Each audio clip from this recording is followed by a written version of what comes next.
नमस्कार दोस्तों, मैं श्वेताब कुमार आप सभी का आपके अपने YouTube चैनल लॉकुल पर बहुत-बहुत स्वागत करता हूं।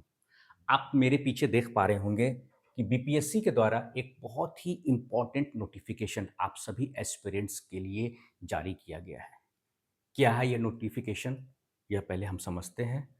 बिहार लोक सेवा आयोग, आवश्यक सूचना। बिहार लोक सेवा आयोग द्वारा आयोजित एमसीक्यू बहुविकल्पीय आधारित परीक्षाओं की उत्तर प्रणाली को अधिक सुव्यवस्थित, पारदर्शी एवं अभ्यर्थी अनुशासन सुनिश्चित करने के उद्देश्य से संशोधित किया गया है। अब समझिए बात को। आपका जो भी प्रीलिम्स का एग्जाम होता है, चाहे वह सिविल सर्विस हो बीपीएससी के द्वारा जो आयोजित की जाती है, या फिर कोई भी ऐसी परीक्षा, चाहे आपका बिहार एपीओ ही क्यों ना हो या फिर आपका बिहार जुडिशरी ही क्यों ना हो, ठीक है। उसमें आप देखते होंगे कि क्या होता है, जो आपका एक क्वेश्चन होता है, ठीक है। क्वेश्चन के बाद क्या होता है, ए, उसके बाद बी, फिर सी और डी। यानी कि आपके पास कुल 4 ऑप्शंस होते थे, whether you have to opt A B C और डी, है ना। इनमें से कोई भी जो आपको सही जवाब लगता है वो आपको क्या करना पड़ता था, ओएमआर शीट में जो आपको ऑप्शंस दिए रहते थे, ठीक है, उसके आधार पर, है ना, ऐसे करके रहता था ना, ठीक है। और यहां पर 4 ऑप्शंस होते थे आपके, ठीक है, 4 ऑप्शंस होते थे यहां पर। तो अब क्या है कि 4 ऑप्शन के अलावा एक और ऑप्शन आपका बढ़ा दिया गया, है ना, एक ऑप्शन और बढ़ गया, ठीक है। ए बी सी डी के साथ आपको ई भी जोड़ दिया गया, यानी कि अब से आपको ऑप्शन ई एक ऐड हो गया। पूर्व व्यवस्था के अंतर्गत प्रत्येक प्रश्न के लिए 4 विकल्प उपलब्ध कराए जाते थे, यानी कि ए बी सी डी 4 ही ऑप्शन आपके पास होते थे, जिनमें से किसी एक विकल्प का चयन करना अनिवार्य नहीं था, है ना। क्योंकि उस वक्त आप छोड़ देते थे, अगर आपको सही नहीं लगता, जैसे ये सवाल है, ठीक है, ए बी सी डी करके था पहले, ई को भूल जाइए अभी, ठीक है, ए बी सी डी पहले जो होता था, अभी तक जो होता आया है, उसके आधार पे क्या होता था, अगर आपको सवाल लगता है कि नहीं यार सवाल समझ में नहीं आ रहा, चलो आगे बढ़ जाओ, तो फिर आप क्या करते थे, खाली छोड़ देते थे क्वेश्चन को, है ना। क्वेश्चन को ऐसे ही छोड़ के आप आगे बढ़ जाते थे, आगे की ओर। तो अब कहा गया है कि अब आगे से क्या करना है आपको, इसके परिणाम स्वरूप अनेक अभ्यर्थी कई प्रश्नों को अनुत्तरित यानी अनआंसर्ड छोड़ देते थे, ठीक है। परीक्षा व्यवस्था को अधिक सुदृढ़ एवं प्रमाणिक बनाने के लिए एमसीक्यू आधारित परीक्षाओं की उक्त प्रणाली में अब प्रत्येक प्रश्न के लिए 5 विकल्प होंगे आपके, 5 विकल्प यानी ए बी सी डी ई, जो कि अभी मैंने आपको बताया था, ठीक है, प्रदान किए जाएंगे, जिसमें विकल्प ई जो है, जो आपका ऑप्शन ई है, उसके लिए क्या कहा गया वो समझिए। ऑप्शन ई का अर्थ प्रयास नहीं किया गया, ऑप्शन ई का मतलब क्या है, प्रयास नहीं किया गया, स्टैंड्स फॉर नॉट अटेम्प्टेड। अगर आप ऑप्शन ई जो है ये सिलेक्ट अगर आप करते हैं तो यह माना जाएगा कि आपने इस सवाल को अटेम्प्ट नहीं किया, लेकिन वो ऑप्शन ई को आपको ओएमआर शीट में जो गोला दिया रहेगा उसको आपको रंगना होगा, है ना, उसको छोड़ना नहीं है सर।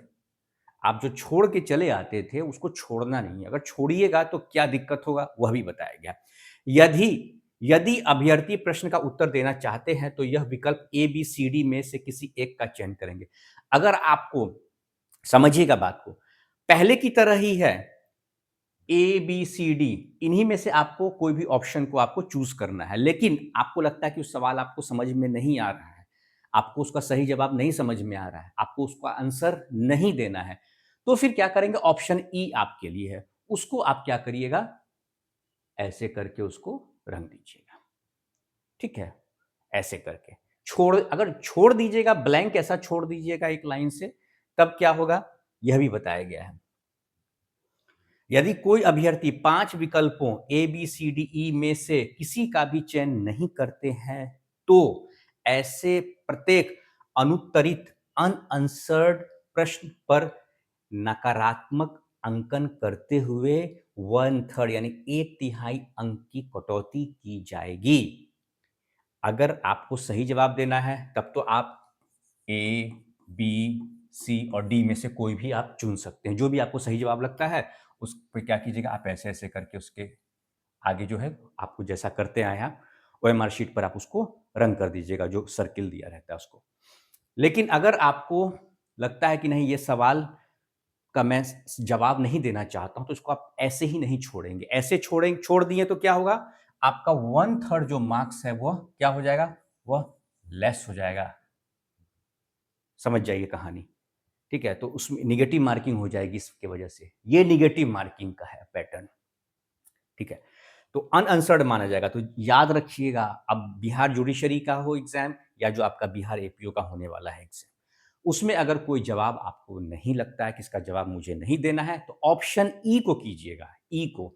और लगता है कि नहीं, मुझे इसका जवाब आता है, तो जो भी जवाब है ए, बी, सी, डी, जैसा पहला आप ओएमआर शीट पर सर्किल को कलर करते थे ब्लू या ब्लैक बॉल पॉइंट पेन से, उसी से आप कीजिएगा। ठीक है, यह संशोधित व्यवस्था आगामी परीक्षाओं में प्रभावी होगी। आगामी वही आपके जो अपकमिंग एग्जाम्स हैं, उसमें यह पूरा नियम लागू होगा। तो निगेटिव मार्किंग को लेकर जो बच्चे पूछ रहे थे कि सर बिहार एपीयू में निगेटिव मार्किंग है या नहीं, या बिहार जुडिशरी को लेकर भी हो रहा था कि सर बिहार जुडिशरी में निगेटिव मार्किंग है या नहीं, तो इसका जवाब है कि अब निगेटिव मार्किंग इस तरीके से आपका होगा कि अगर आप ऑप्शन ई को अटेम्प्ट नहीं लेते हैं, खाली छोड़ देते हैं, अगर जवाब आता है तब तो ठीक है, कोई बात नहीं, तब तो एज इट इज कोई निगेटिव मार्किंग वहां पर नहीं है।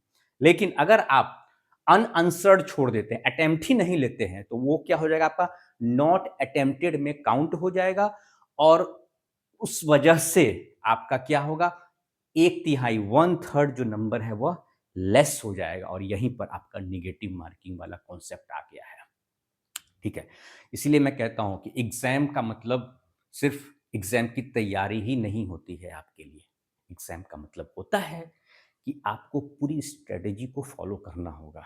1/3 नंबर कम नहीं होता है। अगर आपको नहीं समझ में आएगा, आपको लगेगा ऑप्शन ई है, क्या करना चाहिए, क्या करें, ये तो समझ में ही नहीं आ रहा है ना?